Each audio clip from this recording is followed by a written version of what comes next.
மெய்யினுள் ஓர் சரணாலயம் ஆனந்த மெய்ப்பொருள் அருளியது 92 குரு கொடுத்த கொடை. 8. சக்கரம். மெய்ப்பொருள்தான் சக்கரம். மெய்ப்பொருளினுள் 6 சக்கரம் இயக்கம் பெறாமல் உள்ளது. மெய்க்குருவை ஒரு ஜீவன் சந்திக்கும்போது இந்தச் சக்கரத்தின் கடந்து மனம் புற எண்ணத்தை விடுத்து அக எண்ணத்தில் நுழைந்து பயணிக்கும்போது கர்ம வினைகள் குறைந்து 6வது சக்கரத்தில் நுழையும் மனம் பிண்டத்தை விட்டு அண்டத்தை சந்திக்கிறது.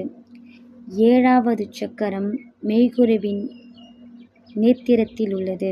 இச்சக்கரத்தில் நுழையும் மனதுக்கு 7 பிறப்பின் இருள் அகன்று பேரொளி கண்டு பேரொளியில் மனம் அடங்கி நிற்கும் இடமே சகஸ்ராரம். இதுவே அந்தரங்கம் ஆகும். இச்சக்கரம் தூல தேகத்தில் இல்லை.